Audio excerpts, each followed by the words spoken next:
And I'm just going to do a real brief visualization exercise to see how this works out in your own minds. So to start with, maybe just, close your eyes, maybe take a deep breath. This won't take more than a moment or two. You don't have to close your eyes if you don't want to. Just settling into the chair and bring to mind someone you really care for, a loved one, a dear one, a friend, family member. And just imagine something bad has happened to them. They've made a mistake, they're embarrassed, some awkward situation has occurred, and they're feeling really bad. Okay, and this may bring to mind a specific situation or just a general idea of how you approach this. So this person that's really dear to you, they're struggling. How do you respond to them?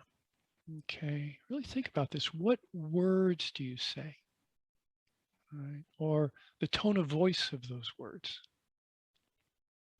And what about posture, or physical gestures? How are you showing this person that you really care for them? And just bringing this situation to mind and how you demonstrate this. And just I'm gonna ask you to pause a moment, and some people even like to write it down, but just thinking a little bit about how you responded to them, what you said, what you did. And then I'm going to have you shift to a different frame. Maybe again, taking another deep breath to reset. And now think about a time you did something you feel bad about, something shameful or embarrassing, a mistake. You weren't perfect. And how do you respond to yourselves? Okay. What words do you say under those circumstances? What's the tone of voice that you're using to yourself? And even physical gestures and your posture.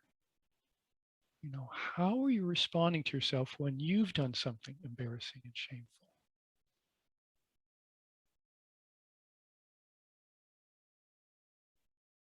And then again, just taking a moment to reflect on that and to really reflect on the difference. And so the invitation is to think about, bringing supportive touch to ourselves. So I'm going to go through a series of moves. And the first thing I'll do is remind you that one of the more fundamental questions of self-compassion is, what do I need right now? So I'd invite you to ask your body that question. And if you need to stand up or twist or stretch, just, we spend so much time attending to the needs of those around us that we often don't even know what we need. So ask your body what it needs, maybe stretching a little bit. Uh, and what I'm going to invite you to do is I'll go through some different movements and maybe close your eyes in between movements to just see how these resonate. Don't expect any dramatic changes, or what we're really doing is just seeing if the body responds to these moves in a way that you might find helpful or positive. So the first one's pretty simple, and it's just down in your lap. If you hold one hand out, okay, again, down here, I don't have the camera down there, and then put the other hand in it and just sitting like that, and take a moment to really soften into this. Maybe take a little bit of a breath, checking your body, softening again around the upper body and the torso, and just to see what it's like to hold yourself in this way, literally being the holder and the held. And again, not looking for anything dramatic, just seeing if there's something that resonates for you. Another move is to clasp one hand in the other. Okay, again, down in your lap. This could be gentle or it could be firm. There's an aspect to self-compassion that there's some real strength here when you really listen to yourself. And people tell me this is handy in the middle of a stressful meeting. You can just briefly remind yourself that you're here for yourself. And then another thing is, think about what happens when you get sudden worrisome news. Okay, and that is perhaps to put both your hands over your heart. Why don't we just use this purposefully and take a moment to see what it's like to really bring your hands towards your chest and feel that pressure, okay? Feel that sense of being here for yourself. Sometimes people visualize this sense of support or caring just flowing from their hands into the rest of their body.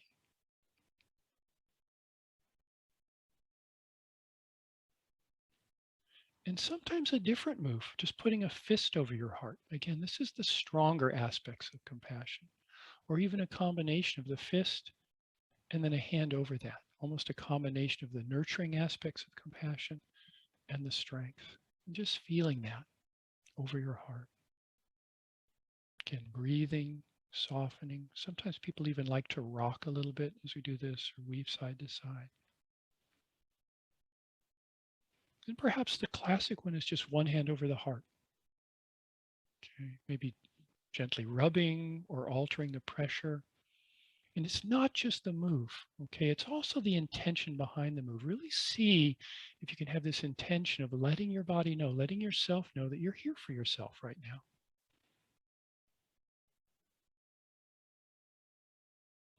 And sometimes one hand over the heart, again, I can't show it on the camera, but one hand over the belly, okay, at the same time. Belly is often a very charged area, body image issues, maybe medical problems, but just see what it's like to just support yourself in these two areas. And not looking for anything dramatic. We're just seeing if the body responds in any way that may be supportive. And another one is both hands down over the abdomen. Okay, again, this idea of really just caring for yourself, holding yourself. And I'll remind you that these may not work, or sometimes people don't like them. So it's really, we're just experimenting here. Then another move, is to put one hand on the cheek.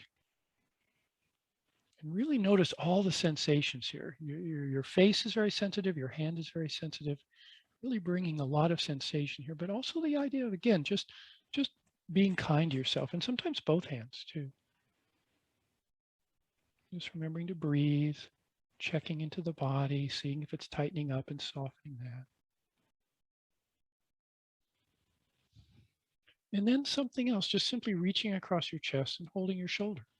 Maybe giving it a squeeze or a light rub.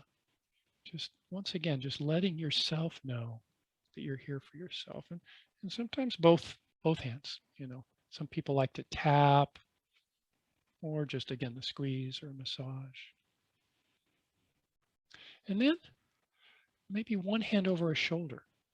Okay, this is really literally having your own back, or both hands. The self-compassion break is actually something that can be done in about 30 seconds. I'll do it as a bit longer of a practice so you can get a taste of it. And it basically invokes the three ways we invite self-compassion in. One is just this idea of being mindful. We often know when we're miserable, right? But we tend to do things that avoid us, keep us from really facing into that, distracting ourselves, or we're so busy we don't even have time to attend to ourselves. So the mindfulness piece is just validating and acknowledging that whatever we're experiencing is difficult. And there's something we call common humanity, this idea that when we start to feel bad, we start to feel isolated. And that just makes us feel bad about feeling bad. So it's a reminder that whatever we're going through, others have experienced this and that we're not alone, and we're certainly not broken for feeling the way we feel. And then the third aspect is just being kind to ourselves. So same thing. This will do this as kind of like a guided meditation. But in order to explore self-compassion, we have to bring up a little bit of suffering. So maybe just settling into the chair, taking a deep breath to reset yourself, and taking a quick scan through the body. Just softening and easing, looking for any tension that doesn't need to be there and releasing that. And I'm going to ask you to bring up a difficult situation, but please make it a mild one. Okay, if we go straight to the most difficult things, we can be overwhelmed and you can't learn. So something mild to moderate, maybe a frustrating interaction with a coworker or student, or a troubling email, or an offhand comment that a family member made that's really bugging you, or something irritating with tech support. So bring in something that's maybe a 2 to 3 on a scale of 10, and really make that experience come alive in your mind. Okay, the people that were there, what was said, circumstances, and notice that as you do this, you start to feel it in your body. We're really looking for that sense that you're triggered here, maybe some heat, some tension. Allow yourself to feel that. And as you feel that, I'd like you to repeat after me, suffering is part of life. Okay, just gently and softly, suffering is part of life. And let the word soak into you. This is the mindfulness piece. This is you validating yourself. Yeah, this is hard. And other words might work for you, just like that. Yeah, this is really hard. I'm struggling here. Or, other people would feel this way. Or, this is not right. I don't like this. Just again, just taking a moment to recognize the struggle that's here and to validate it for yourself. Then repeat after me, struggle, suffering is part of life. And this kind of struggle, this suffering is part of life. And again, let those words kind of soak into you like your favorite tea in hot water, just spreading into you, saying them gently. This is the common humanity piece. Just reminding ourselves that we're not alone here. And we're certainly, like I said, not broken for having these feelings. And other words may apply like, yeah, I am not alone. Or others would feel this way. Or this is what it feels like when this happens to human beings. Just knowing that you're not alone with this. Then finally, the kindness piece. As you relive this situation in your mind, I'd invite you to try any of those hand gestures that might have worked. Maybe just simply putting a hand over your heart, just taking a breath and just feeling yourself offering support for yourself in this difficult situation. Like I said, maybe feel the caring soaking into your body from your hand. And then finding words that you need to hear right now in this situation. Maybe something like, may I be kind to myself? Or, hey, I'm here with you. I will always be with you. Or maybe something like, hey, we've got this. We've been through this. We know what to do here. Again, just words that you need to hear so you feel supported. And sometimes that's hard to do. Again, we're trained not to care for ourselves, it seems. So if you're having trouble finding words, imagine a dear friend had the exact same situation, whatever this situation is, and they're struggling with this. What words would you say to them? What would you want them to remember in their hearts to show them that you cared?